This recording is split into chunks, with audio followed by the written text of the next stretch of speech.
ધારણ જે થયું એમાં એની બેન અને ડીજે બંધ કરી દઈશું, તમે અમે ક્યાં જઈશું, અમારી જોડે નોકરી ધંધો બીજું કોઈ છે નહીં. એ લોકો ઘેર બેસી રહ્યા તો એમને કંઈક રોજગાર મળે એવું કંઈક તમે કરો. બીજું શું જ્ઞાની બેન એમ કે તું મારી સરકાર નહીં હતી, સરકાર તો ભાજપ નહીં, તો તમે બધા ભેગા તો છો જ ને, તમે બધા એક જ છો બરાબર.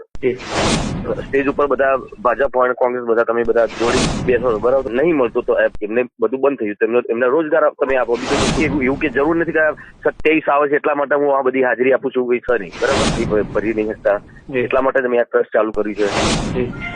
અલ્પેશભાઈએ મને એકાદ મહિના પહેલા મને કીધું હોય તો હું આ પ્રોગ્રામ બી ના લેતો.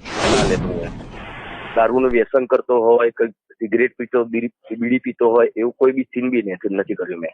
નગરના રામકથા મેદાન ખાતે જે ગુજરાત ક્ષત્રિય ઠાકોર સેના તેમજ ક્ષત્રિય ઠાકોર સમાજનું એક ભવ્ય મહાસંમેલન યોજાયું અને આ સંમેલન દરમિયાન ત્યાં અલ્પેશજી ઠાકોર, જ્ઞાનીબેન ઠાકોર જેવા અનેક રાજકીય તેમજ સામાજિક આગેવાનો ત્યાં હાજરી રહી.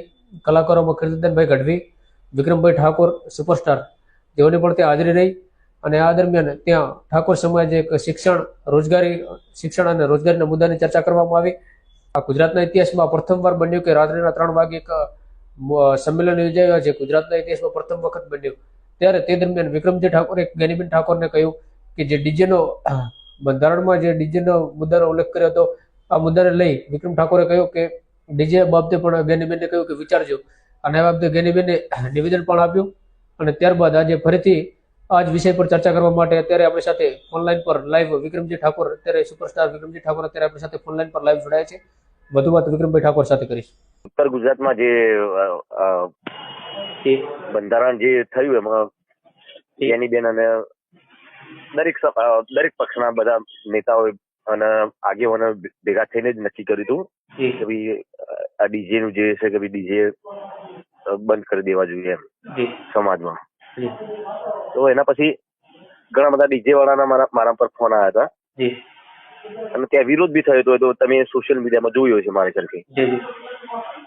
તો એ લોકો એવું કહેતા કે ભાઈ અમે અમારું ગુજરાત આના ઉપર જ ચાલે છે, ડીજે ઉપર બરાબર. ડીજે બંધ કરી દઈશું, તમે અમે ક્યાં જઈશું, અમારી જોડે નોકરી ધંધો બીજું કોઈ છે નહીં, તો અમે શું કરીશું. તો બસ એ બાબતે પછી મેં જ્ઞાનીબેનને ખાલી એકચ્યુઅલી કેમ કે એનાઉન્સ જ્ઞાનીબેને કર્યું હતું એટલે લોકોને એવું લાગ્યું આ જ્ઞાનીબેનનો જ આ ફેસલો હશે, પણ એવું નથી. જ્ઞાનીબેન એમને એકલાનું ના હોય, બધાનું બધા સમાજના ઠાકોર સમાજના બધા પૂછીને જ એમને કર્યું હોય. તો હવે શું લાગે છે તમને આમાં ડીજે ના કારણે શું ઘણા નુકસાન પણ જ્ઞાનીબેને કઈ એવું નિવેદન આપ્યું હતું ભાઈ હવે 1 વર્ષ સુધી તો નહીં જ થાય એમ. બંધારણ દિવસની ઉજવણી કરવામાં આવશે તે દિવસે આ મુદ્દો મૂકીશું. હા એવું એમણે વાત કરી હતી. જે બી હતો હું તો એવું કઉ છું, ચલો કઈ વાંધો નહીં, બેન ને કહું. અરે બેન એમને એકલાનો બી ફેસલો નતો, બધા ઠાકોર સમાજના બધા આગેવાનો થી લઈને બધાનો ફેસલો છે. 3 જિલ્લાના સમસ્ત ઠાકોર સમાજ. હા. તો હું તો એટલું કહેવા માંગુ છું કે ચલો એ લોકો ઘેર બેસી રહ્યા તો એમને કંઈક રોજગાર મળે એવું કંઈક તમે કરો. બીજું શું, બીજે તો તમે બંધ કરાવી દીધું છે બરાબર.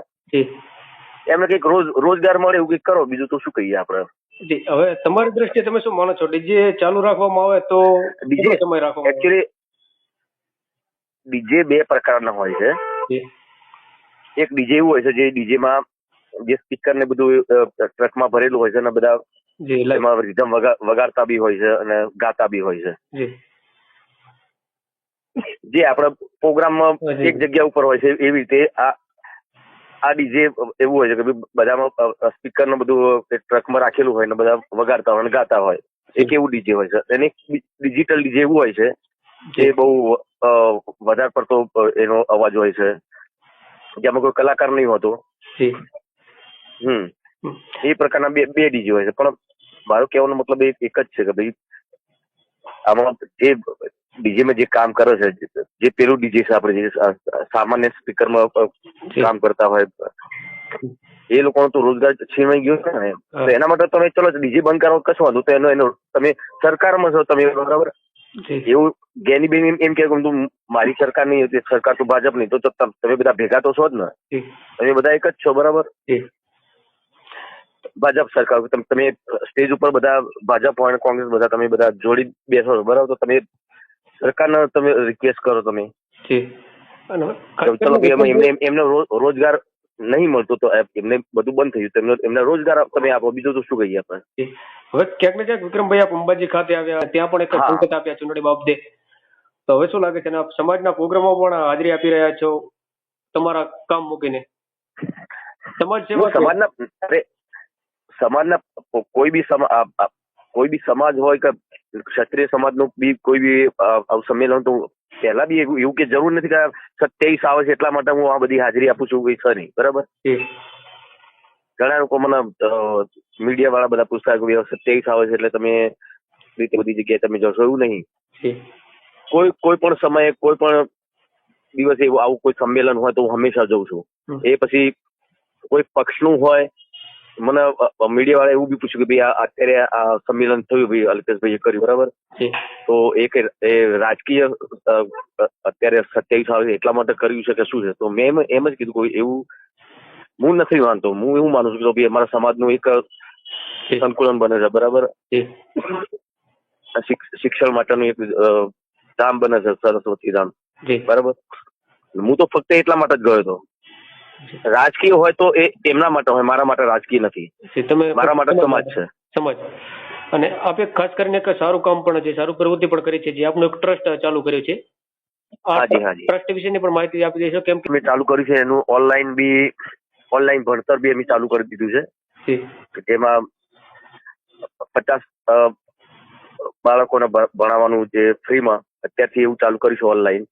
અને ધીરે ધીરે એનો અમે આજે બી વાત થઈ, ઘણા બધા અમારા રાજકીય નેતાઓ જે છે એમની જોડે બી વાત થઈ કે ભાઈ મેં આ ટ્રસ્ટ ચાલુ કર્યું છે, સમાજની સેવા માટે જ કર્યું છે. આપણા સમાજમાં મોટા ભાગે તો શિક્ષણનો અભાવ છે અને ભણવા માટે પૈસા જોઈએ આગળ ભણવું હોય તો. ને જે આપણા સમાજના યુવા લોકો એટલા માટે નહીં ભણી શકતા, ચલો ભાઈ આગળ ભણવા માટે એટલી બધી ફીસ હોય છે, બધી મોટી મોટી પ્રાઇવેટ સ્કૂલો હોય છે, એમાં ફી ભરી નહીં શકતા. એટલા માટે મેં આ ટ્રસ્ટ ચાલુ કર્યું છે, જેમાં આપણા સમાજના અને બીજા બી સમાજના જે ભણી નહીં શકતા એ લોકો માટે બી આ ટ્રસ્ટ ચાલુ કર્યું છે મેં. એ અમારા ટ્રસ્ટમાં એ મફતમાં ભણી શકે એમ. અને ખાસ કરીને રાત્રે પણ આપે આપનું કામ છોડો બોલીને સમાજ માટે આવ્યા હતા, રાતે પણ આપનો પ્રોગ્રામ એક રદ કર્યો હતો.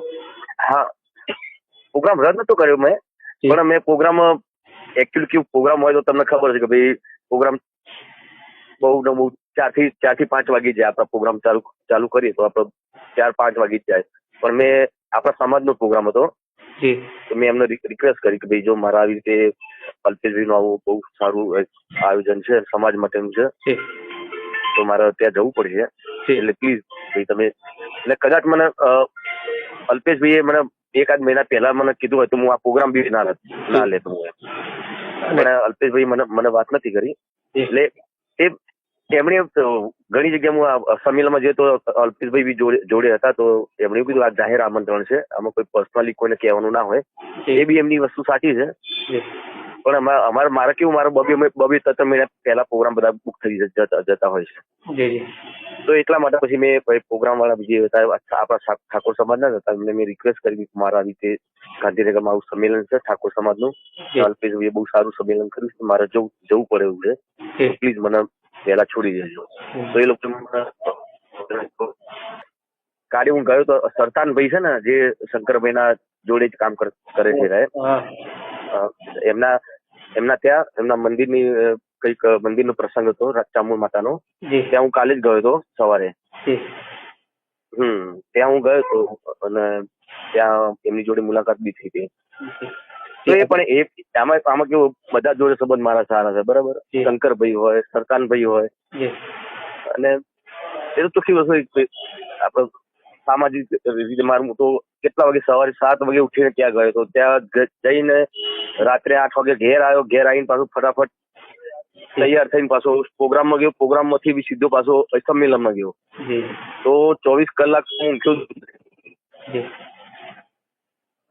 હાલ સમાજ એ કોઈ પક્ષ માટે હું નતો ગયો, એ એક સંબંધ હતો એટલા માટે ગયો હતો. 5-6 વર્ષ પહેલા એક એવી ફિલ્મો બનાવી ચૂક્યા છે કે જેમાંથી સમાજને સારો એવો મેસેજ જાય છે, જેમ કે મા બાપના આશીર્વાદ, એ 2-3 ફિલ્મો મેં જોઈ તમારી, જેનાથી પણ સમાજને ઘણું શીખવા મળ્યું છે, જેમ કે વ્યસન બાબતે, કુરિવાજો બાબતે પિક્ચરમાં એ ફિલ્મોમાંથી પણ ઘણો એવો મેસેજ સારો હતો.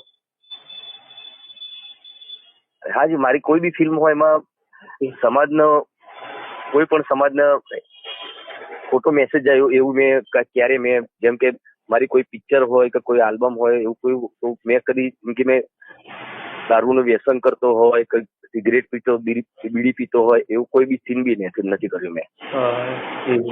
કેમ કે હું જે કરું એ બધું મારા ચાહક કરવાના જ છે, મને ખબર છે. નમસ્કાર, ફરી મળીશું ત્યાં સુધી આપ ધન્યવાદ આપો.